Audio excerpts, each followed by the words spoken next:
मान्यवर, इसमें से 2 सीटें कश्मीरी विस्थापितों के लिए होगी जो घाटी से विस्थापित हुए हैं, और 1 सीट पाक ऑक्यूपाई जम्मू कश्मीर के विस्थापित व्यक्तियों के लिए नामित की जाएगी।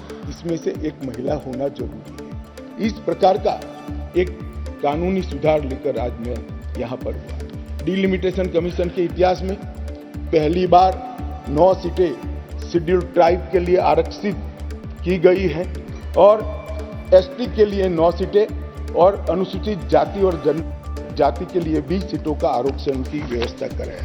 नई जो स्कीम बनी है उसमें जम्मू में पहले 37 सीटें थी, 37 सीटें थी। ये भी न्याय का सवाल है। जम्मू में पहले 37 सीटें थी, अब 43 हुई है, 43 हुई है। कश्मीर में पहले 46 थी, अब 47 हुई है। और पाक ऑक्यूपाई कश्मीर की 24 सीटें, क्योंकि वो हमारा है, हमने रिजर्व रखी 24 सीटों को। इस तरह से पहले 107 सीटें जम्मू कश्मीर विधानसभा में थी, अब 114 सीटें हुई है। पहले 2 नॉमिनेटेड मेंबर हुआ करते थे, अब 5 नॉमिनेटेड मेंबर मान्यवर इसमें होंगे। जम्मू कश्मीर के कानून के हिसाब से 2 महिलाओं को राज्यपाल द्वारा मनोनीत किया जाता है और धारा 15 के अनुसार किया जाता है। और अब इसमें कश्मीरी प्रवासियों में से 2, जिसमें से 1 महिला, और पाक ऑक्यूपाई कश्मीर से 1 नामांकन किया जाएगा। मान्यवर, ये इसलिए संभव हुआ है कि 5 और 6 अगस्त को ऐतिहासिक बिल नरेंद्र भाई ने कैबिनेट में पारित किया और इस सदन ने इसको परमिशन दी, इसको मान्यता दी और धारा 370 चली गई। इसी का हिस्सा था ये डिलिमिटेशन कमीशन। सुरक्षा का परिदृश्य में इस पर बाद में बात करूंगा। ढेर सारे सदस्यों ने इसकी चिंता भी व्यक्त की है, मैं भी चिंतित हूं, परंतु क्या हुआ है वो बताना ये मेरा फर्ज है, क्योंकि 1 वर्ष से रिकॉर्ड पर चीजें आ गई है तो मुझे जवाब तो जरूर उसका देना पड़ेगा। और आज जो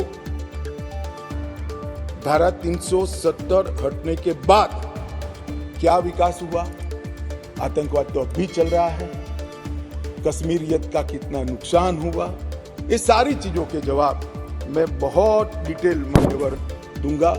और ये दोनों जो संशोधन है वो संशोधन आने वाले दिनों में इतिहास इस सदन के इस प्रयास को और सदन के आशीर्वाद को हर कश्मीरी जो प्रताड़ित है वो याद रखेगा, हर कश्मीरी जो पिछड़ा है वो याद रखेगा कि नरेंद्र मोदी सरकार ने 70 साल से दर दर की ठोकरें खाने वाले भटकते हुए अपने ही देश के भाइयों बहनों को न्याय दिलाने के लिए उनको 2 सीटें का रिजर्वेशन दिया और अपना देश छोड़कर पाक ऑक्यूपाई कश्मीर से जहां शरणार्थी बने हुए लोगों को रिजर्वेशन दिया। और जो डिप्राइव थे उनको कमजोर लोग ऐसे अपमानित करने वाले शब्द की जगह पिछड़ा वर्ग का संवैधानिक शब्द इनके लिए रखकर आज ये बिल लगभग आया। इन्होंने क्या कहा, कई सदस्यों ने पूछा कि क्या हुआ है इनके लिए, विस्थापितों के लिए क्या हुआ है, रिजर्वेशन देने से क्या होगा। रिजर्वेशन देने से उनकी आवाज कश्मीर की विधानसभा में गूंजेगी और फिर कोई ऐसी स्थिति करना जाएगा तो नहीं रोकेंगे क्योंकि उनकी आवाज वहां। तो ये बिल है वो उनको अधिकार देने का बिल है, ये बिल उनको प्रतिनिधित्व देने का बिल है। आज वो लोग ऐसी स्थिति में नहीं है कि वो चुनाव लड़कर वहां की असेंबली में बैठ पाए। जो कहते हैं क्या हुआ धारा 300 से, कहां हुआ 5 और 6 अगस्त 2019 में ये हुआ कि इनकी सालों से न सुनने वाली आवाज नरेंद्र मोदी जी ने सुनी और आज उनको अधिकार मिला। मान्यवर, जिस 5 और 6 अगस्त का बिल 2019 का कुछ लोगों को जूते में पड़े कंकर की तरह खटकता है, उनको मैं बताना चाहता हूं, इसी बिल का हिस्सा था न्यायिक डिलिमिटेशन।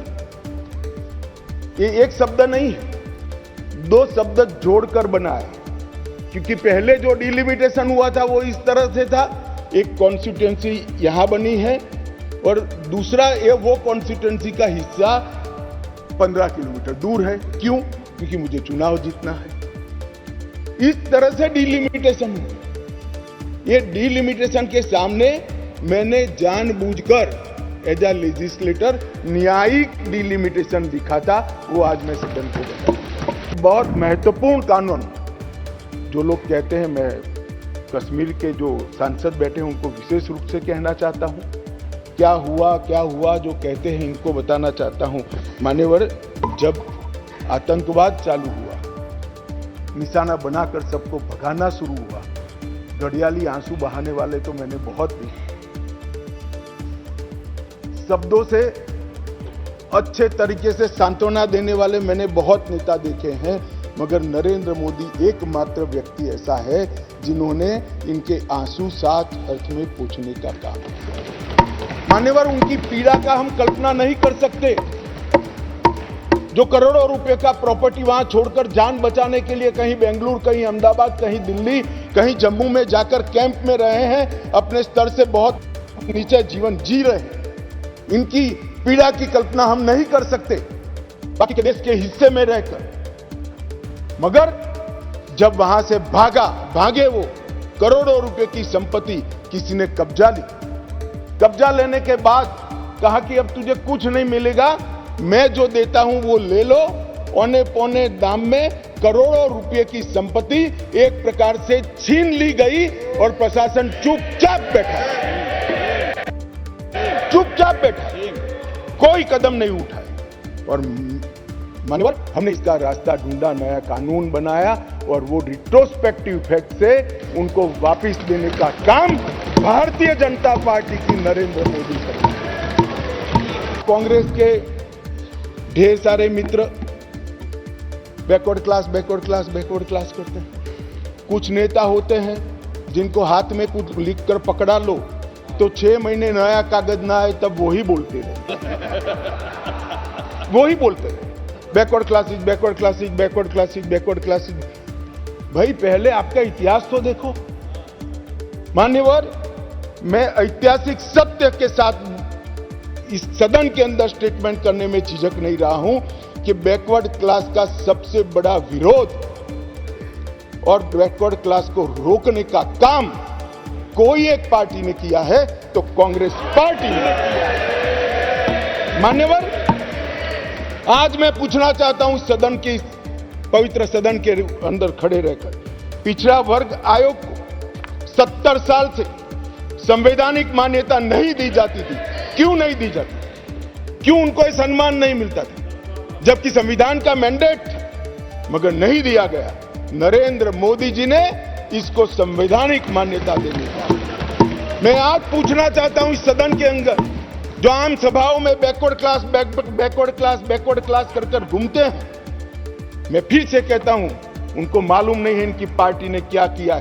किसने काका साहेब कालेकर कमीशन का रिपोर्ट रोक कर रखा, वो जवाब होना चाहिए। देश की जनता को मालूम पड़ना चाहिए। मंडल कमीशन के रिपोर्ट तक जब तक वो सत्ता के बाहर नहीं गए तब तक लागू नहीं हुआ, और बाद में लागू हुआ भी तो विपक्ष के नेता ए नाते स्वर्गीय राजीव गांधी ने इसका विरोध किया। मान्यवर, विरोध। और आज वो बैकवर्ड क्लास की बात कर रहे हैं। मान्यवर, वो लोग बैकवर्ड क्लास की बात कर रहे हैं। कभी भी सेंट्रल एडमिशन स्कीम के अंदर बैकवर्ड क्लास को रिजर्वेशन देने का काम कांग्रेस पार्टी ने कभी भी नहीं किया। केवल और केवल नरेंद्र मोदी जी के नेतृत्व में भारतीय जनता पार्टी ने किया।